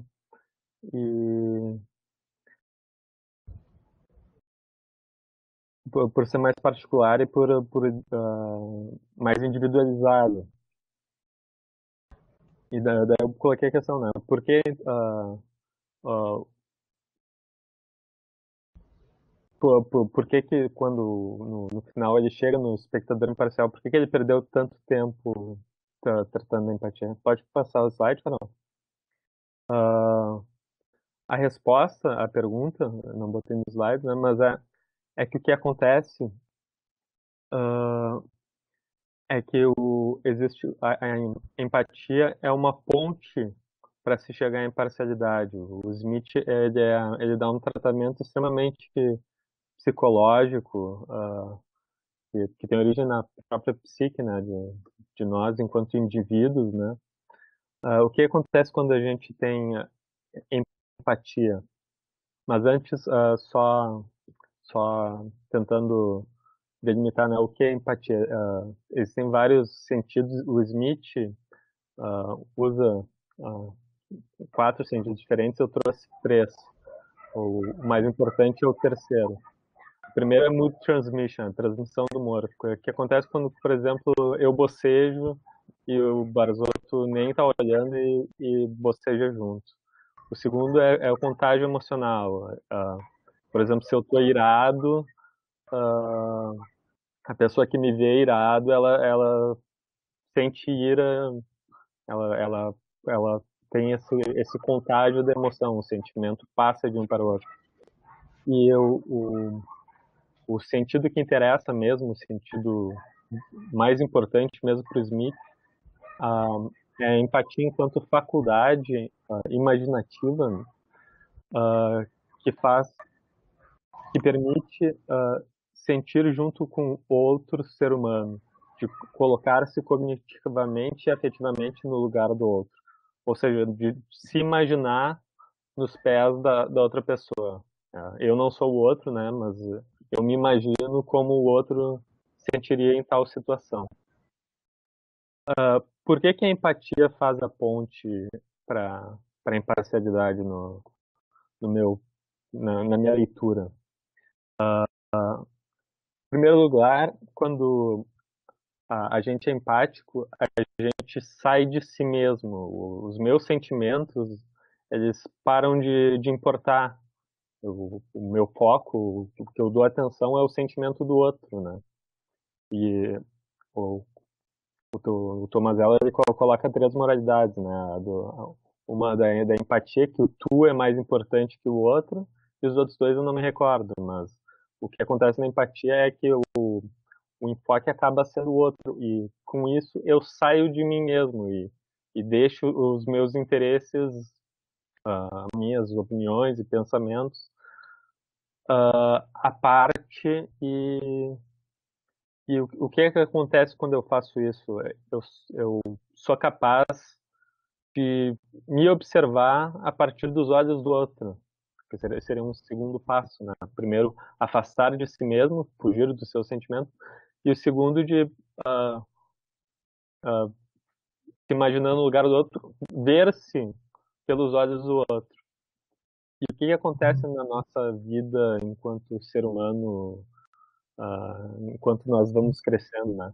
A gente vai realizando esse procedimento imaginativo com tanta frequência, né? Vai pulando do ponto de vista do Barzotto, do ponto de vista da Carol, do ponto de vista da Ana Maria, cada um me vendo de certo modo, e com isso a gente ganha a capacidade, né, de imaginar como um outro qualquer, um outro, nas palavras do Smith, um imparcial, um terceiro imparcial, nos veria, um outro que não tem interesse nenhum, um outro abstrato que não tem interesse nenhum conosco.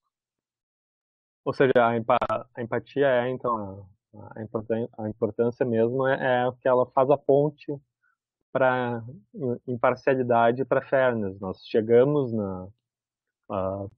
psicologicamente, nós chegamos na noção do espectador imparcial partindo, né, da empatia. Aqui eu escrevi basicamente o que eu falei. A empatia é um fenômeno natural, altruísta, né, e é o primeiro passo para distanciarmos das nossas paixões e sentimentos. E segundo, ao ser empáticos, imaginamos-nos na posição dos outros. E assim conseguimos nos ver através dos olhos dos outros. Isso possibilita que façamos julgamentos da propriedade e do mérito, são os termos do Smith, né, das nossas condutas. Ou seja, de julgar moralmente a nós mesmos. O terceiro passo, né, é de tanto transitarmos empaticamente dos olhos e sentimentos de uma pessoa para outra, vendo-nos nos mais diversos pontos de vista, nos tornando capazes de imaginar e ver nossas condutas a partir da posição de um outro qualquer, um terceiro desinteressado e totalmente informado. E, na verdade, o julgamento moral que interessa mesmo, né, é da pessoa que está informada, né? Por isso, um dos requisitos do espectador imparcial é estar informado. Exemplo básico, uma briga de bar. Tu vê uma pessoa dando um soco na outra. Naturalmente, por isso o próprio Smith escreve, né? Nós temos uma aversão a esses sentimentos agressivos. E a nossa tendência a ver uma pessoa tomando um soco é se colocar a favor do agredido. Mas, bom, e se o soco for justificado, se teve uma agressão prévia, o soco, na verdade, foi uma retribuição. Bom, por isso a necessidade do espectador imparcial ser totalmente informado das circunstâncias.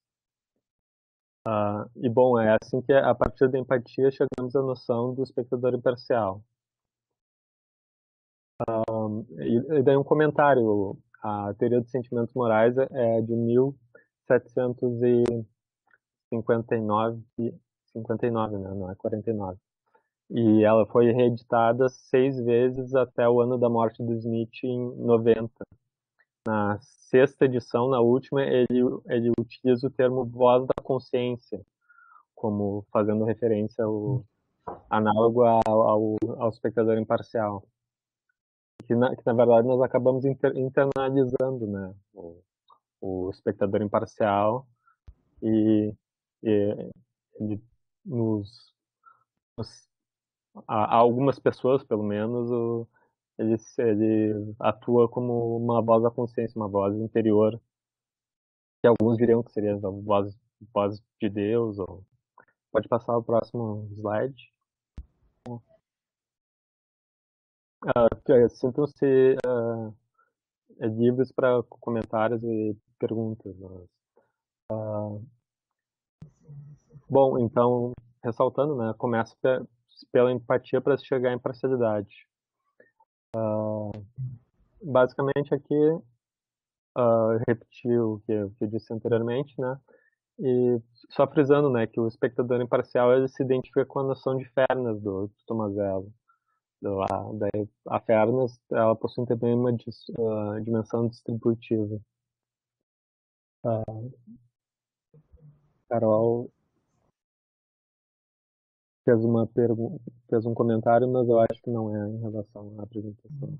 É relativo ao caso que o Goldman colocou ali, mas é um caso que ao menos eu entendo que não é similar àquele caso que eu lembrei. Bom, aqui eu vou contrapor as imagens de Facebook que as avós costumam partilhar sobre empatia, e as pessoas que eu informalmente chamo de os entusiastas, né, da empatia. Por que a empatia é insuficiente? Argumento 1. Tu tem duas pessoas brigando. Eu quase usei na minha dissertação, né, o exemplo do Bolsonaro e Jean Willis. Tu vai ter empatia se tu tiver empatia por um dos dois, vai ter um morto, né? No mundo habitado por 3 pessoas, a empatia, tu ser empático com um, vai ser vai ter como consequência imediata uma antipatia pelo outro e tu te botar em situação de conflito, tu te botar na luta contra o outro, né?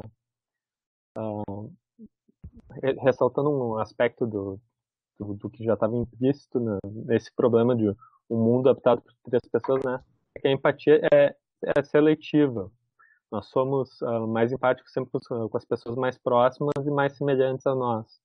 Isso aí se dá, inclusive, em animais. Por exemplo, exemplos de testes biológicos botavam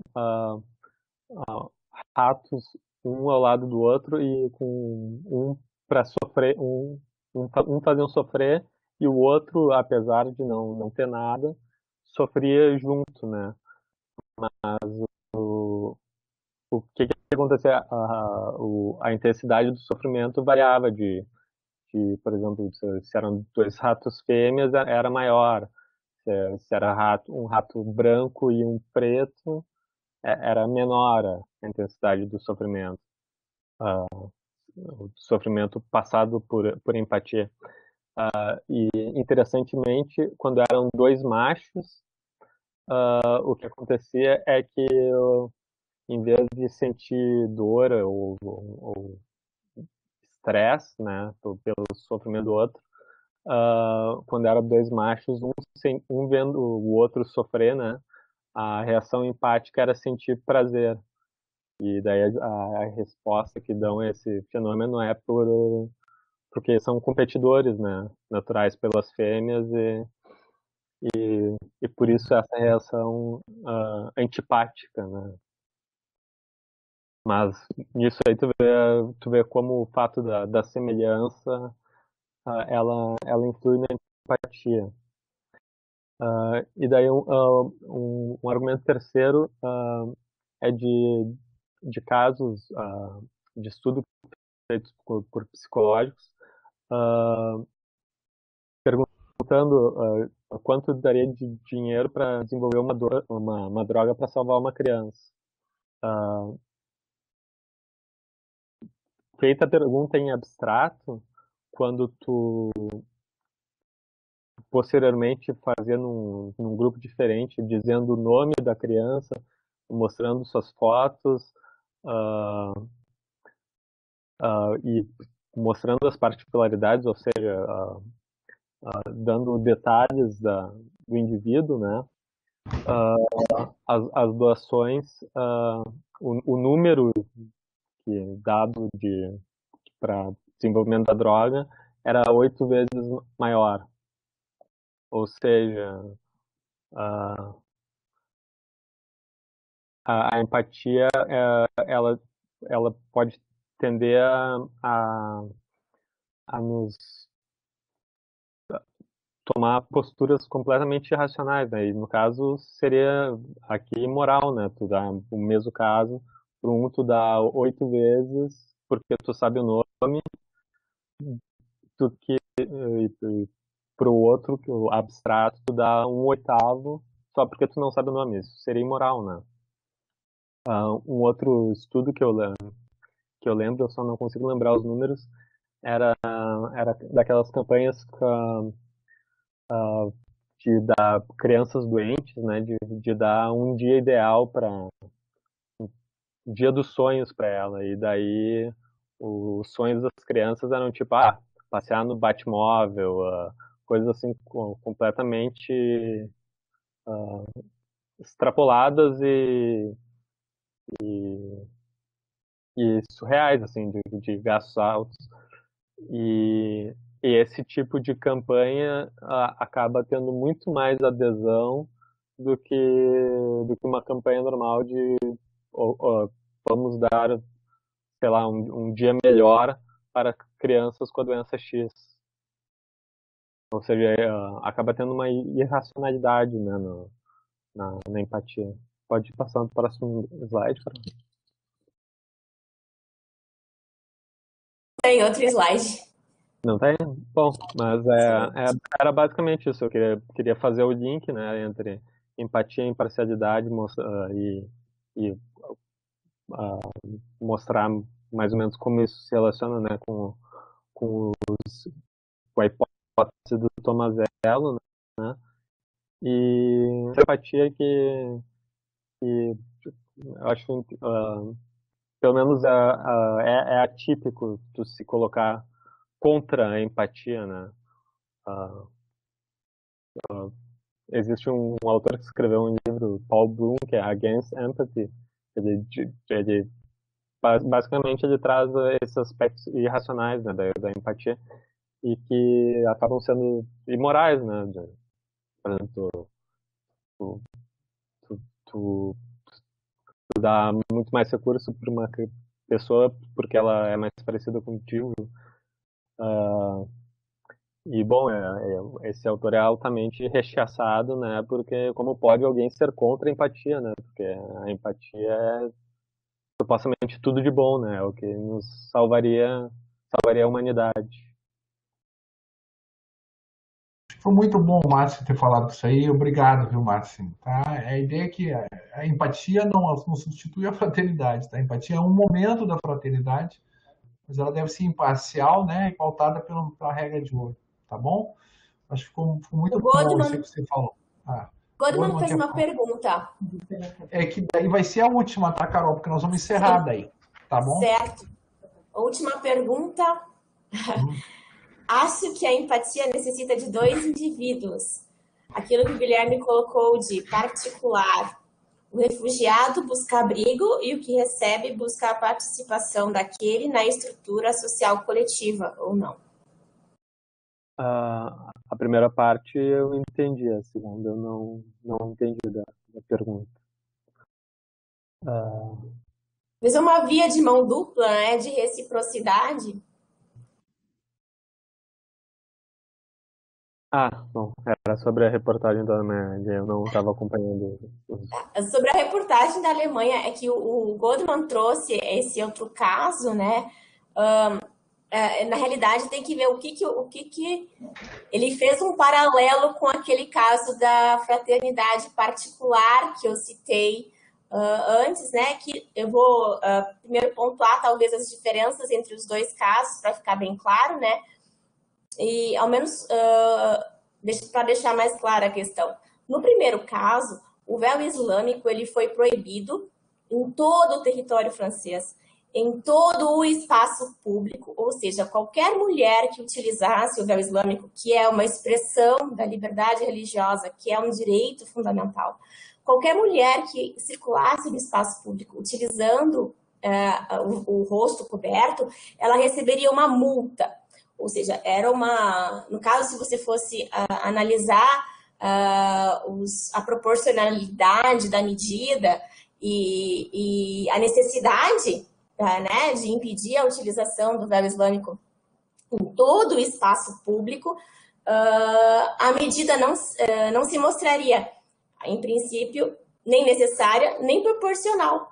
Porém, a Corte Europeia de Direitos Humanos acabou acolhendo a possibilidade de se proibir a utilização do véu islâmico em todo o espaço público, somente porque o véu supostamente impediria relações de fraternidade. Aqui eu, né, coloco um parêntese. Seria uma versão jacobina da fraternidade, né? Ou seja, excluímos a priori todos aqueles que professam a religião islâmica, aquelas mulheres que veem a utilização do véu como um elemento de sua religião, ou seja, uma fraternidade que é contrária àquela que acolhe a todos dentro do espaço de fraternidade. Agora, aquele outro caso ali foi no caso em que a Alemanha negou cidadania, não era refúgio, né? Porque refúgio é um pouco diferente, né? No caso, era nessas situações de refúgio, se colocam de forma diversa, porque a pessoa está ameaçada, né? Se voltar ao seu país. Então, é bem diferente, não era refúgio.